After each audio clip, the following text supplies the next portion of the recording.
Momoshiki is the one who actually killed Himawari. Or perhaps more accurately, Jura is not the one who killed Himawari in the dark future timeline that Kashin Koji saw. Yep, I'm Nim without the E. Let's talk for a moment about Himawari's dark fate in the future. A title that I think is really interesting, and I think there's something wrong here. After seeing how Himawari's dark fate is to die in Inojin's arms, I think this is not what we thought before. Or maybe it's more accurate to say what I said in the previous video. And now what I want to say is try to pay close attention to the details in this panel. Do you find anything suspicious? To be honest, I'm hesitant to say this, but after looking at various perspectives and considering several panels between Jura and Himawari, there is a clue or hint that it wasn't Jura who killed Himawari. In other words, there are at least 3 characters who have the potential to kill Himawari. First, let's start with Jura. I think I want to provide evidence that is relevant enough to prove that Jura did not kill Himawari. First and foremost, we must remember and consider Jura's attitude, especially his decisions throughout the chapter. In other words, as the story continues to develop, over time there is a pattern that I think makes quite a lot of sense if Jura is trying to develop his way of thinking. We know that, as Koji or Shikamaru once said, they are entities that do not possess evil intent, or more simply put, they are innocent. Therefore, there is an attempt to tame them by treating them kindly as friends. But that is not the main point, because at the very least, their instincts and their way of thinking, especially when it comes to making decisions, are clearly very different compared to when they were first born into this world. Because among the various Divine Tree humans, especially Jura, who has an interest in several concepts possessed by each individual human and conducts various research on love, Jura's nature and behavior begin to lean towards something that is not entirely feral, like an animal driven solely by the ambition to prey on its target. Yeah, you know what I mean, right? In other words, with the fact that Jura has an interest in traits and behavior, especially emotional aspects and certain triggers that enhance human potential, this is the point where a concept emerges that differs from his original goal, which was merely to devour Naruto, or perhaps more precisely, to prey on the foreign entity within his body, Kurama. Jura wants to try to understand things more deeply, because once again, when Jura first searched for Naruto in Konoha, his instincts suddenly and spontaneously led him to Himawari. And all of that was triggered by a bond or something that could detect, or perhaps more accurately, sense that Kurama was inside Hima's body.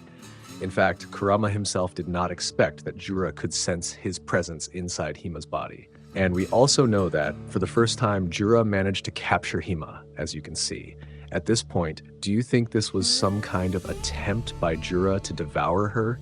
And regardless of the fact that, thanks to Boruto, Himawari managed to survive, do you think Jura truly intended to kill Himawari right then and there? I mean, I know that if in Chapter 11 Himawari were to lose and die at Jura's hands, that would obviously be something absurd. But what if we consider it the same way Jura fought Kawaki? And at this point, we know that Jura isn't really serious, because in reality, there are several topics or research that he wants to find out about. This means that even though Jura has ambitions and instincts as a wild animal, he now has the intellect and mind to find out based on his desires as an entity that has awakened his ego. And if we consider the dark timeline where Himawari dies, wouldn't it be very unreasonable for Jura to kill her? First, if it was because of Jura, I think Himawari should have ended up like Sasuke and some other shinobi, right? But look, she died in Inojin's arms. I mean, shouldn't Himawari have died after her chakra was absorbed by the roots of the Shinju tree, or devoured by Jura? And if that were the case, wouldn't it be impossible? Because if Himawari was trapped in the Shinju tree like Sasuke and the others, wouldn't it be impossible for the tree to be destroyed? Moreover, if the fact is that chakra and the like have manifested into Togodama, I think they wouldn't do something as foolish as destroying the tree where Himawari is trapped. Yeah, you know what I mean, right? Because one thing is certain, that is the only thing Jura has to do to obtain answers and so on, as Jura himself stated in the midst of the battle in the wind against Kawaki. By targeting Naruto or Hima, Jura will get the answers to his deepest desires. Second, after seeing how different Jura has been lately and what his goals are, I don't think he would kill Himawari. Instead, he wants to talk and find out a lot of things based on his inner desires. Or maybe more accurately, if there was a chance for Jura to meet Himawari without a fight, maybe one of the things Jura would do is have a conversation with Hima, or even Kurama. Even though this may sound ridiculous, the fact is that this is exactly what Jura wanted in the midst of his fight against Boruto and Kawaki. In other words, the more Jura comes to understand things, engaging in dialogue becomes far more interesting. Yeah, You know what I mean, right? So, with that evidence, along with the absence of any indication that Himawari was trapped inside a tree like Sasuke and the others, I suspect that this was not caused by Jura. So who is it really? Is it Code or even Momoshiki? To be honest, I suspect that it was Code or even Momoshiki who killed Himawari. But if you think this doesn't make sense, let me explain until the end. First, and what we need to know, you should still remember what Code's greatest ambition is. In short, after he completely lost hope because he kept losing to Damon even though his limiter had been removed, Code made a plan where he would break Jubi's chakra with his black rod.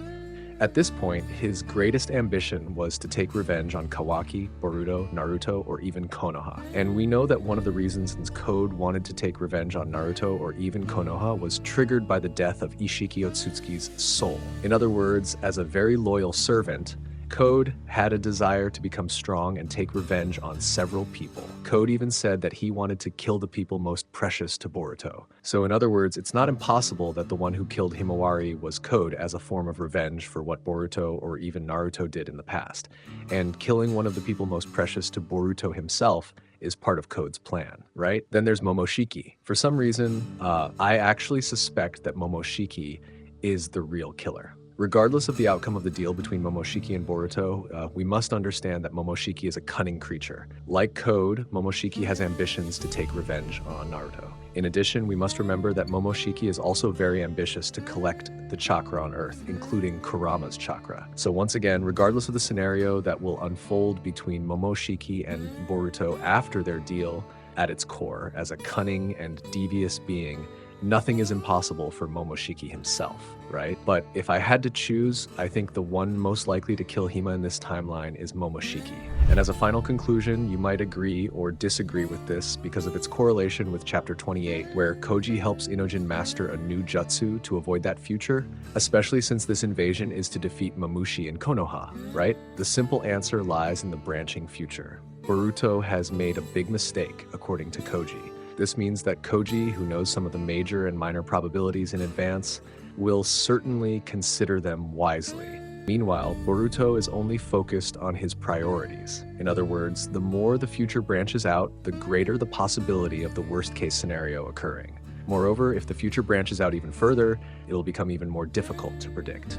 Yeah, that's how it is, but if I may ask you all, who has the greatest potential in the future to kill Himawari?